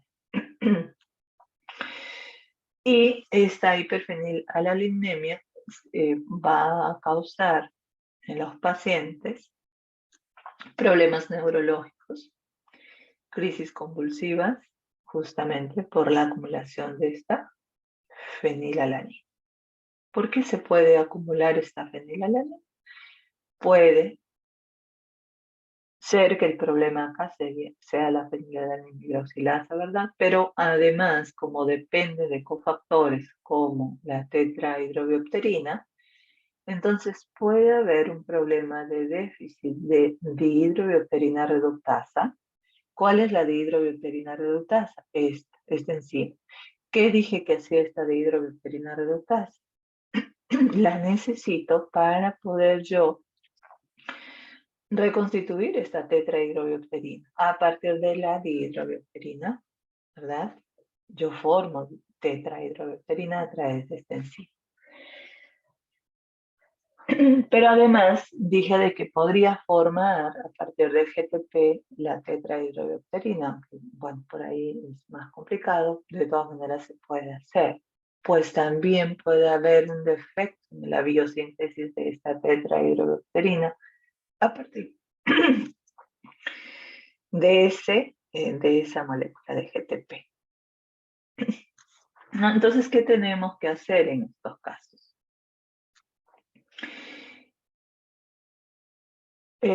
Restringir a este aminoácido de la dieta del paciente, ¿no? Al ya no poder catabolizarlo, pues tengo que restringirlo en la dieta. ¿Ok? Bueno, si es que la fenilalanina no se puede catabolizar, porque, bueno, hemos dicho ahí que puede haber fallas, ¿no? De las enzimas o de la síntesis de tetrahidrobiopterina. Entonces, le queda un camino alterno de metabolismo de esa fenilalanina, en el cual puede ir por transaminación a formar estas fenilcetonas, ¿no? Entonces, la fenilalanina por transaminación da este grupo amino, bueno, al alfa-cetoglutarato puede ser, y ahí entra el oxígeno. Y se forma esta fenilcetona, que es el fenilpiruvato. Y luego ese fenilpiruvato puede terminar en fenilacetato por descarboxilación o en fenillactato, ¿no? Y por lo tanto, estos se van a eliminar en la orina y causa este problema de fenilcetonuria, vamos a decir. Entonces, la fenilcetonuria ocurre por un problema autosómico recesivo de un gen defectuoso de la enzima fenilalanina hidroxilasa. Esta enzima que decíamos tiene que convertir a la fenilalanina en tirosina por hidroxilación, ¿cierto? Entonces, ¿qué va a ocasionar? Que la fenilalanina se acumule en sangre, ¿no? Y alcanza niveles mucho más altos de lo normal en niños pequeños adultos, que normalmente debe estar por debajo de 1 a 2 miligramos por decilitro. Y en los recién nacidos, el límite superior normal es casi 2 veces este valor, pero en este caso los valores van a llegar a encontrarse mucho más altos, incluso de 20 miligramos por decilitro a más, ¿no? Estos pacientes que presentan fenilcetonuria. Entonces, el problema de la fenilcetonuria es que va a producir retraso mental severo si no se detecta y trata inmediatamente, ¿no? ¿Y cuál es el tratamiento? Restringir este aminoácido en la dieta, ver qué alimentos tienen este aminoácido en esa dieta, ¿ok? Vamos a continuar para poder irnos rapidito al laboratorio, ¿no? A la clase de laboratorio que vamos a hacer el día de hoy. Y vamos a terminar con esta parte, en el cual, pues, hoy vamos a hacer en el laboratorio pues nos toca hacer en esta semana el balance nitrogenado. Así que vamos a hablar sobre esto. Nosotros ya hemos visto el ciclo de la urea, ya hemos visto el metabolismo de los aminoácidos, ¿no? En qué termina. Entonces, desde que iniciamos el capítulo de proteínas, nosotros habíamos dicho de que nosotros consumimos esa proteína en la dieta diariamente para resintetizar proteínas, ¿cierto? Ese es mi fin, esa es mi finalidad. Y decíamos también que todo lo que ingresa de proteína tendrá que salir, excretarse. Y la forma bajo la cual yo estoy excretando esa es, en realidad, lo único que pierdo de esa proteína, de ese aminoácido que he ingerido, es el nitrógeno, ¿verdad? Solamente el nitrógeno. Porque toda la parte del esqueleto carbonado acabamos de ver y aprender cómo es que termina transformándose en otros compuestos que finalmente yo puedo transformar y utilizar para fines no energéticos probablemente. Entonces, dije también que la cantidad de proteína que yo ingiero en la misma cantidad tiene que ser excretada, que la misma cantidad que yo degradé de proteínas endógenas, la misma cantidad debe ser resintetizada. Y puedo decir entonces como que debe haber un equilibrio, ¿cierto? Lo que se ingiere debe ser igual a lo que se excreta. Entonces hablo de un equilibrio nitrogenado. ¿Ok? Entonces, un equilibrio nitrogenado, vamos a decir que es un estado en el que la cantidad de nitrógeno que ingiero cada día es equilibrada respecto a la cantidad de nitrógeno que yo excreto. ¿Y por dónde voy a excretar? Yo voy a excretar por las heces, nitrógeno voy a excretar en la orina, e incluso en el sudor y otras vías, porque puedo perder en esa caída de mi cabello, puedo perder cuando pues, me corto las uñas, ¿no? Puedo perder en la descamación de esa piel, de la mucosa intestinal incluso, ¿no? Hay pérdidas ahí que voy a denominar pérdidas insensibles o no cuantificables, ¿verdad? Que bueno, ahora vamos a ver que justamente se estima en nuestra fórmula del balance, se estima que son aproximadamente 2 gramos.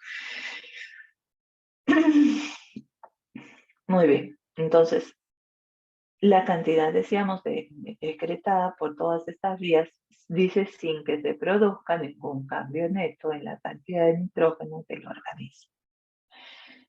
Pero hay ciertas situaciones o condiciones fisiológicas o patológicas también, debo decir, en el que el organismo puede llegar a tener un equilibrio nitrogenado, tanto negativo o positivo, según sea la situación de esa persona o de ese paciente, ¿no?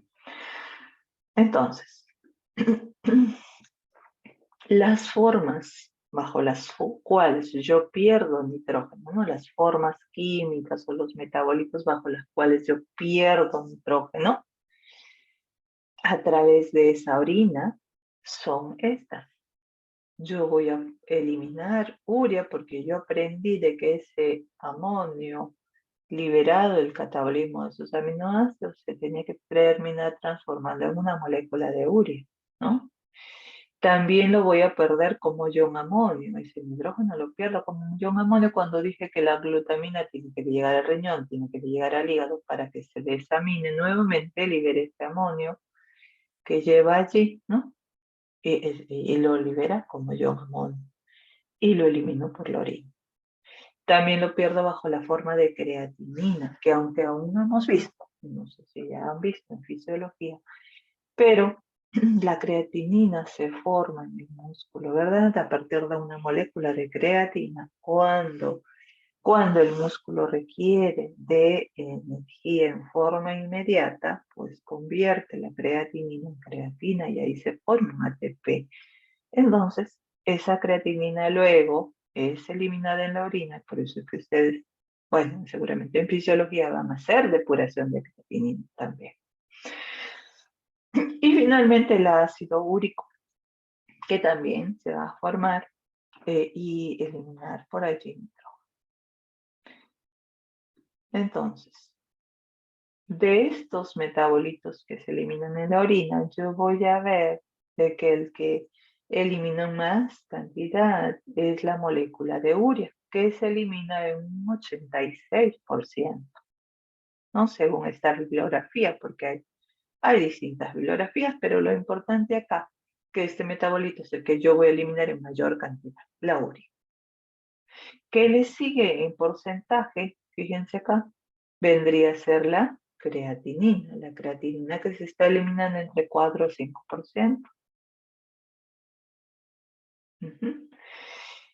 Y bueno, en menor cantidad el amonio y el ácido úrico.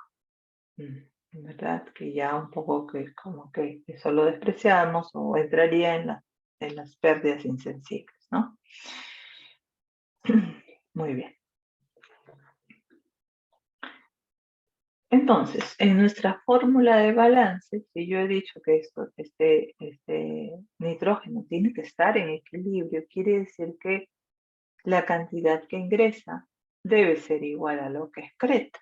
Por lo tanto, idealmente mi balance, si esta es mi fórmula, mi balance debería ser 0, ¿no? En un ideal.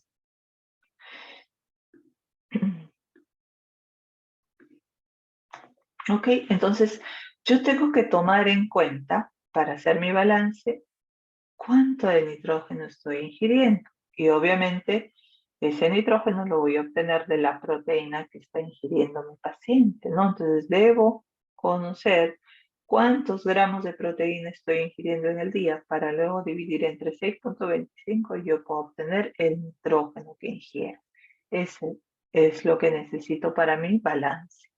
¿Qué más necesito? Lo excretado. Y en lo excretado ya me han dicho que yo excreto por la orina, nitrógeno.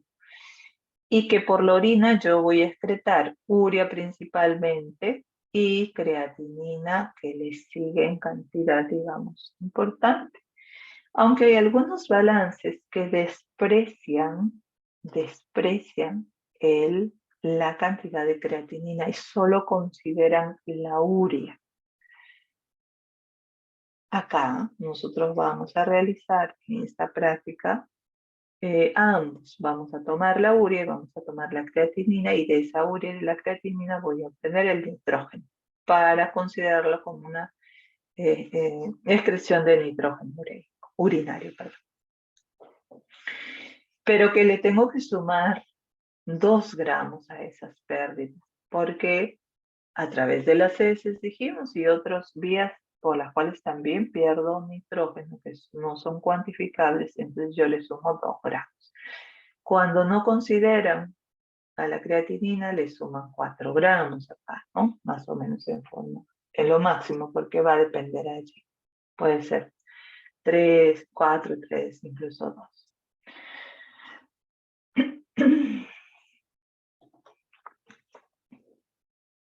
Entonces, dentro de las recomendaciones dietarias, ¿no? que tenemos, que ya habíamos hablado incluso al inicio del capítulo, que nos recomiendan consumir de proteínas es entre 0,8 a 1 gramo por kilogramo de peso al día, ¿no? Tanto para hombres como para mujeres, 0,8 hasta 1 gramo por kilogramo. Pero esa es una persona normal que no cursa pues ninguna patología porque claro, en el estrés metabólico ahí vamos a tener que dar más proteína y eso lo deben haber hablado con el doctor Orrego, ¿no? Y normalmente también en niños recién nacidos que están todavía en etapa de lactancia pues consumen más proteínas, ¿verdad? Llega desde 2,2 gramos por kilogramo y cada vez va a ir descendiendo conforme pues va creciendo el niño llegando a regularse a una forma adulta. En las embarazadas también, las embarazadas debemos dar también más cantidad de proteína de acuerdo al trimestre de su embarazo, pues voy a agregar cada vez 10 gramos más de proteínas. Igualmente en las mujeres que están dando de lactar también tenemos que dar más cantidad de proteínas. Bien, entonces, en este balance nitrogenado lo ideal es que la ingesta sea igual a la excreta. Pero hemos dicho de que puede dar un balance nitrogenado negativo bajo ciertas situaciones patológicas. Y eso es porque en estas situaciones patológicas, pues el catabolismo de estas proteínas va a aumentar y por lo tanto la excreción de nitrógeno también va a ir en aumento. O puedo decir que la retención de nitrógeno es menor que lo que se excreta, ¿verdad? La ingesta es menor. Bueno, y va a ser positivo el caso de que la ingesta sea mayor que la excreta o la cantidad de nitrógeno retenido es mayor que lo que está excretando. Entonces, en la práctica, lo que vamos a hacer es considerar en equilibrio si es que ese balance me sale entre 2 y menos 2 gramos. Lo considero en equilibrio. Si es que está por encima de 2 gramos, voy a hablar de que el paciente está en anabolismo y entre menos 2 y menos, o bueno, más de menos 10 ya hablamos de catabolismo leve, moderado o severo, ¿no? Según esta clasificación. Bueno, ¿qué patologías se relacionan con un equilibrio nitrogenado negativo? Pues vamos a ver acá en una situación de inanición, por ejemplo, ¿no? Ese paciente pues no está recibiendo la cantidad de proteínas adecuada y está catabolizando además más proteínas y me saldrá un balance negativo, al igual que en una desnutrición proteica, que también recibe poco aporte proteico.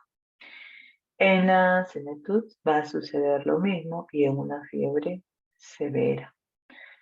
Luego hemos hablado en su momento sobre la diabetes mellitus y en una diabetes mellitus no controlada, pues también ahí el catabolismo de proteínas aumenta, ¿verdad? Entonces si le hacemos un balance nitrogenado, en este caso va a salir también negativo. Y en todas estas patologías, neoplasias avanzadas, periodos postquirúrgicos, traumatismos, quemaduras extensas, sepsis e infecciones, habrá mayor catabolismo de proteínas, mayor excreción de nitrógeno, por lo tanto, y el balance me va a salir negativo. Y un balance nitrogenado positivo va a suceder, por ejemplo, en niños que están en crecimiento y desarrollo, que hemos dicho que tenemos que dar más proteínas, ¿no? Más proteína ingiere el paciente. Y es porque justamente tiene que desarrollar y formar todas esas proteínas. Y por lo tanto hablo allí de que ese nitrógeno realmente está siendo utilizado, está retenido, decimos, ¿no? Porque se han formado proteínas que no estoy excretando ese nitrógeno, no estoy teniendo actividades del ciclo de la urea para formar esta molécula. Ahí, al igual que en las mujeres gestantes, que yo voy a dar más cantidad de proteínas, me van a salir balances positivos. Pacientes que están en recuperación, ¿no? Pacientes post-inanición, ¿no? Que atravesaron este proceso y que ahora seguramente ya se encuentran en el tratamiento y que en ese tratamiento yo tengo que dar más proteínas, ¿no? Me va a salir probablemente positivo. Bien, acá nos quedamos. ¿Ok? Voy a tomar asistencia en este momento. Vamos a... Y luego vamos a ir ya a la universidad para empezar la práctica. Bien. Este es el grupo número 2. Ok. A ver, voy a tomar en forma aleatoria la lista. Vamos a ver, Linda Aguilar, ¿se encuentra? No se encuentra, Linda.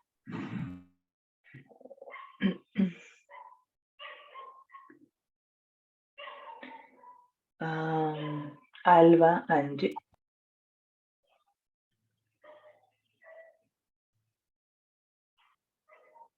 ¿Dónde está Alba Angie?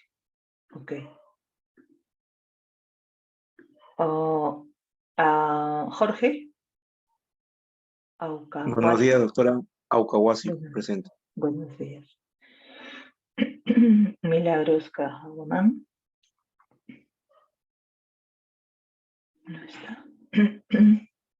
Jeremy Castillo. Presente, doctora, buenos días. Buenos días. Dayana Espinosa.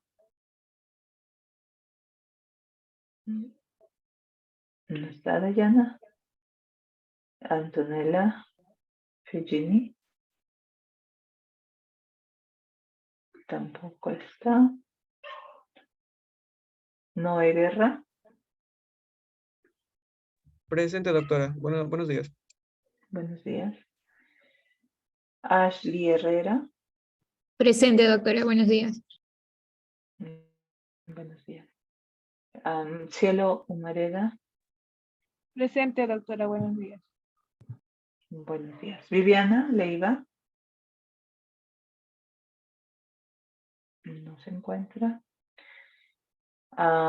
Fiorella Yauji. No está Fiorella. Jonathan Loyola. No se encuentra. Samira Mendoza. Presente, doctora, buenos días. Buenos días. Melanie Osorio. Presente, doctora, buenos días. Buenos días. Jean Paul Ramos. No está. Cristian Pari.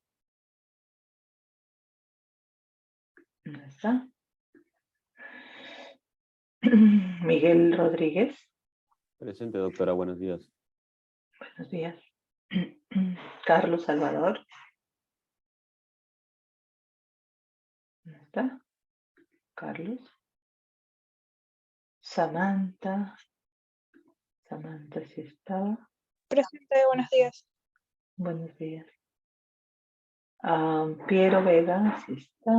André Buenos Ventura. días, doctora. Buenos días. André Ventura. ¿Está? Bueno, María Zavala.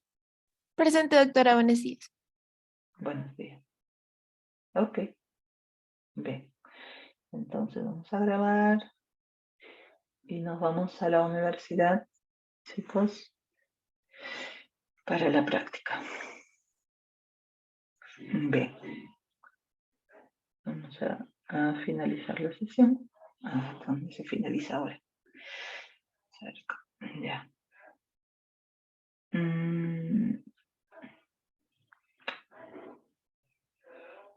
Bien. Hasta luego. Cuídense. Nos vemos. Gracias, doctora, hasta luego. Hasta luego, Hasta doctora, luego. cuídese. Gracias. Gracias, Hasta doctora, luego. hasta luego. Hasta luego, doctora. Hasta luego. Cuídense. Gracias.